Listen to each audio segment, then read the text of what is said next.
Elles paraissent loin, ces images de la contrescarpe. Ces images qui avaient révélé Alexandre Benalla au grand public. Souvenez-vous, ce qui avait choqué, ça n'était pas qu'il malmène des manifestants, qu'il tape sur un homme au sol visiblement maîtrisé par les forces de l'ordre, mais juste qu'il le fasse sans faire partie des forces de police.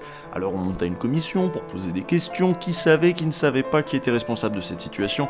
On ne s'est pas beaucoup indigné des gestes de Benalla, mais plutôt du fait que ces coups, ce n'était pas à lui de les porter. Le 1er mai 2018, ces accès de brutalité policière n'étaient pas remis en question. Il y avait un contexte, un McDo brûlé, quelques débordements de manifestants qui justifiaient bien les débordements des forces de l'ordre. La violence des flics était un non-sujet, un sujet bien moins intéressant que ne l'était la violence des casseurs. Depuis, quelque chose a changé. Depuis le mouvement des Gilets jaunes, la violence est devenue un sujet à part entière. Un mode d'action que les autorités comme les manifestants justifient chacun à leur façon, à grands coups de déni ou de langue de bois. Alors pour creuser ce sujet et mettre des mots sur ce qu'on ne peut pas dire, nous sommes allés voir David Dufresne, qui interpelle sur ce sujet la place Beauvau depuis 2 mois, Corinne Morel-Darleux, élue de gauche, qui élabore une réflexion politique et citoyenne sur la résistance, et Vincent Glade, qui a suivi de près les Gilets jaunes et leur groupe Facebook.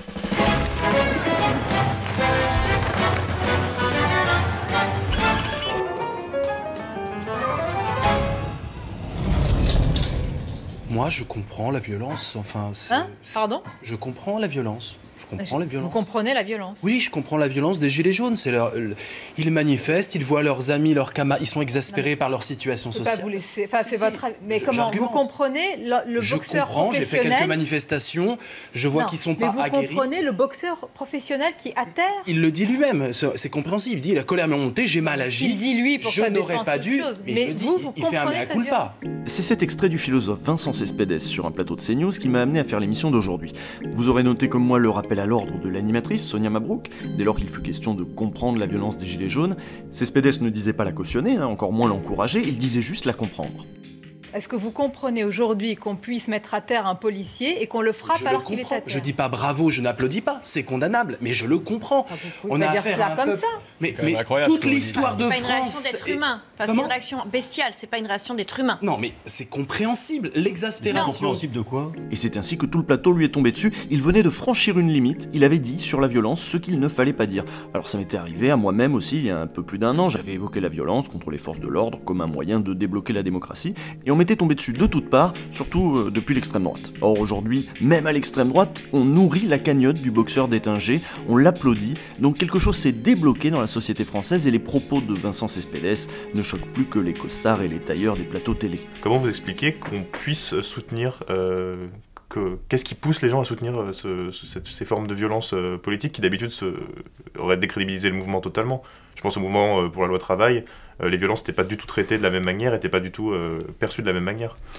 Alors, moi, ce qui m'épate le plus, c'est, non seulement, effectivement, qu'il continue à y avoir un soutien de la population, là où on aurait pu craindre, surtout avec tout le tapage médiatique qu'il y a eu vraiment avec un seul angle de prix qui était effectivement les casseurs, etc. À part au début du mouvement, c'était plutôt bienveillant, bizarrement. Ouais, c'est ça. Mais du coup, ce qui m'épate le plus, en fait, moi, c'est qu'il y ait encore des gilets jaunes et des gens qui aillent manifester, qui occupent les ronds-points, alors qu'ils sont réprimés de manière aussi violente. C'est-à-dire qu'à un moment donné, il faut aussi un vrai courage physique pour continuer à manifester dans ces conditions-là. Et ça, je trouve que c'est un fait très, très notable. Voir une élue locale souligner le courage physique des manifestants, ça non plus, ça n'est pas banal. Bien sûr, il y a une tendance chez les militants de gauche à se mettre plus facilement du côté des contestataires que de la police. Il est aussi admis que les élus, reconnaissant le jeu institutionnel, s'en tiennent sur la violence à des discours pleins de retenue. Et pour cause, il se trouvera toujours un ou une journaliste pour demander avant toute chose de condamner la violence. Sans quoi la suite du propos de l'invité sera inaudible ou décrédibilisée, comme ce fut le cas pour Vincent Cespedes sur CNews.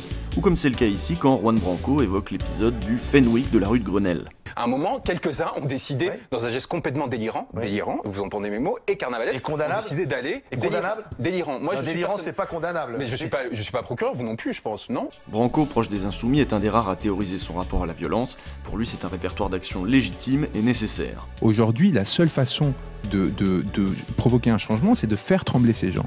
c'est de montrer qu'en fait la politique n'est pas un jeu, c'est pas une opportunité de carrière, c'est qu'il y a des corps qui le subissent. Moi, ce que je dis, c'est qu'il est très important de faire craindre à ces gens-là une forme de violence quelque part à nouveau. Et c'est ainsi qu'il s'est attiré la sympathie de Maxime Nicole, le fameux Flyrider, qui encourage dorénavant dans ses lives la lecture du livre de Juan Branco, Crépuscule. Il y a 112 pages, je crois, pour ceux qui aiment bien la lecture. Il faut dire que Flyrider comme Éric Drouet sont en quelques semaines devenus les porte-parole informels de ce qu'on pourrait appeler l'aile insurrectionnelle des Gilets jaunes. Il n'y a pas un refus de la violence. Il n'y a pas, comme les Indianos espagnols, un refus absolu de la violence. Il y a une utilisation qui est vue comme une réponse à la police de la violence, à des fins politiques.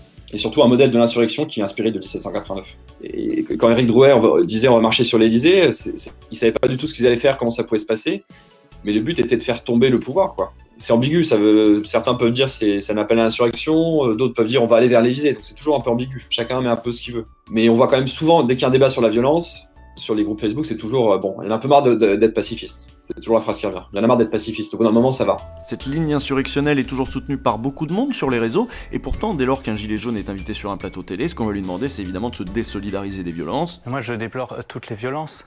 Mais encore une fois, vous avez un gouvernement qui ne cesse d'alimenter le climat de tension. Il y a toujours un oui, je condamne, mais. Il y a toujours un mais dans votre propos. Oui, bien sûr, parce qu'il faut toujours remonter à l'origine du mal. Ce qui est répondu le plus souvent, c'est ça. La violence de la rue fait suite à d'autres violences. Celle de la police, sur laquelle nous reviendrons, mais aussi les violences sociales infligées par les politiques depuis des décennies. La violence... Alors là, pour le coup, sans forcément avoir besoin de distinguer les différents types de violences, elle n'est pas née le 17 novembre. C'est-à-dire qu'avant les Gilets jaunes, il y a eu des manifestations, il y a eu des marches, il y a eu des pétitions, il y a eu tout un tas de modes d'action pacifistes, non violents, depuis des années. Pour demander justement une révision du SMIC, pour demander un meilleur partage des richesses, pour demander la transition écologique, pour demander que toutes ces questions sociales et climatiques soient mises à l'ordre du jour et à l'agenda gouvernemental. Donc c'est aussi parce qu'à un moment donné, justement, le pouvoir rend impossible une expression légale, pacifiste, non violente, qu'à un moment donné, les choses passent à un autre stade et avec d'autres formes d'action. Et si les dégradations, les émeutes et les résistances face à la police n'émeuvent pas les Gilets jaunes, d'autres violences, elles, semblent plus contestées au sein même des groupes Facebook. C'est le cas de la violence contre les journalistes, par exemple. Les réactions sur les groupes Facebook sont pas positives du tout. Sur les policiers, personne n'ira pleurer. Alors là, personne ne pleurera sur un policier. Par contre, sur un journaliste, les gens disent « Attendez, il a rien fait le pauvre journaliste. C'est son patron en fait qui est responsable. Là, le mec de LCI que vous lynchez, il a rien fait. » Donc ça, ils en sont conscients quand même. Ce sont pourtant ces violences qui choquent le plus ceux qui ont la parole dans les médias, à savoir les journalistes eux-mêmes, et pour cause. Ces violences-là ne sont pas théorisées, sinon par les groupes les plus à droite, du RN à la Diodosphère, qui ont depuis des années cultivé une tradition d'hostilité et de brutalité face aux médias. Mais si sur les groupes, la violence contre les journalistes n'est pas encouragée, les discours sont, eux, musclés. Dans ce climat tendu, il est reproché aux grands médias d'être, par exemple, particulièrement silencieux au sujet des violences policières. C'est effarant que les médias aient mis 2 mois à se réveiller. C'est effarant. Ça, pour moi, ça ajoute de la violence à la violence. David Dufresne, journaliste indépendant, est de ceux qui, depuis des semaines, alertent les pouvoirs publics sur les bavures, les pratiques non réglementaires des forces de l'ordre, qui ont fini par engendrer les blessures et les mutilations qu'on connaît. S'il fait aujourd'hui le tour des plateaux, c'est que la répression policière est enfin devenue un sujet médiatique. Mais pour ça, il aura fallu prêcher dans le désert pendant des semaines et procéder à des centaines de signalements. Dans les rédactions, ça toussait déjà depuis un certain temps. Moi, j'ai des échos de reporters qui poussaient pour qu'il y ait des sujets comme ça. Les rédactions en chef n'en voulaient pas. Parce qu'elles ne voulaient pas y croire, parce que c'est trop compliqué, parce que justement, c'est entrer dans un jeu de contre-pouvoir dans lequel les rédactions en chef sont rarement confortables. Eh bien, il n'y a pas eu, à première vue en tout cas, de bavure, pas de mort, pas de blessés graves. Et de l'avis de tous les experts, c'est la preuve de beaucoup de sang-froid et de maîtrise. Et pendant que sur les plateaux on condamnait à tour de bras les violences des Gilets jaunes, tout en taisant celles de la répression, sur Facebook et sur les réseaux sociaux, des photos circulaient, les images et les témoignages des blessés et des estropiés s'échangeaient. Les médias ne se sont pas indignés, ça a été le problème. Les médias en ont parlé à basse intensité, beaucoup moins que les violences des Gilets jaunes. Et donc ça a créé cet écart incroyable entre Facebook, ce qu'on voyait sur Facebook, et ce qu'on voyait à la télé. Et c'est là où si vous voulez, le déni médiatique a dû craqueler, parce que devant l'avalanche d'images, ils ne pouvaient pas faire autrement que dire « ok, il y a un problème ». Peut-être que le politique n'a pas encore bien compris que ce qui se passe sur les réseaux sociaux, ça n'est pas du tout marginal. C'est le cœur. C'est le cœur informationnel d'un pourcentage extrêmement élevé de la population. Et ça l'est d'autant plus que si les gens vivent des choses et ne le voient pas au journal télévisé, ils vont regarder de moins en moins le journal télévisé. Selon les journalistes David Dufresne et Vincent Glade, les médias auraient dû endosser ce rôle de contre-pouvoir et interpeller plus tôt le gouvernement. La masse de mutilations, de blessures aurait dû faire la une des journaux très vite. Ça n'a pas été le cas, Et donc là, moi je parlerai de paresse, je parlerai de suivisme médiatique. Castaner, dans son rôle, a bien sûr couvert les violences policières, il est même allé jusqu'à les nier tout à fait. Moi je ne connais aucun policier, aucun gendarme qui est attaqué des Gilets jaunes. Par contre, je connais des policiers et des gendarmes qui utilisent des moyens de défense de la République, de l'ordre public. Et vous savez, il n'y a pas de liberté sans ordre public. Du côté des Gilets jaunes, on ne nie pas la violence, on l'explique, on la justifie, et ce faisant, c'est à tout le mouvement social qu'on repose cette éternelle question. Jusqu'où pouvons-nous aller pour nous faire entendre quand le pouvoir fait la sourde oreille ? Hasard du calendrier, le 17 novembre à Londres, un nouveau mouvement, écolo et radical, lançait une de ses premières actions pour inciter le gouvernement à prendre des mesures d'urgence. Ce mouvement, Extinction Rebellion, pose également la question de la légalité. Avons-nous encore le temps de suivre les circuits classiques du système politique et des modes d'action traditionnels, alors même que l'environnement se meurt ? Il annonce disposer de 500 militants formés et prêts à aller en prison.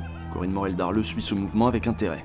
On est dans une situation où il me semble que, en tout cas depuis 10 ans, moi que je milite très activement, il me semble qu'il y a une espèce de confusion dans les milieux militants entre une culture de la non-violence, à laquelle je tiens et qui me semble importante, et une ignorance de la violence. C'est-à-dire que oui, il faut une culture de la non-violence, c'est important, mais il faut aussi une culture de résistance, et ça ne consiste pas à fermer les yeux sur la question de la violence. Et ça ne consiste pas non plus à ignorer le fait que nous pourrions, dans les semaines, les mois, les années à venir, être nous-mêmes confrontés à des situations où, dans des situations d'autodéfense, nous aurons besoin de recourir à l'usage de la violence.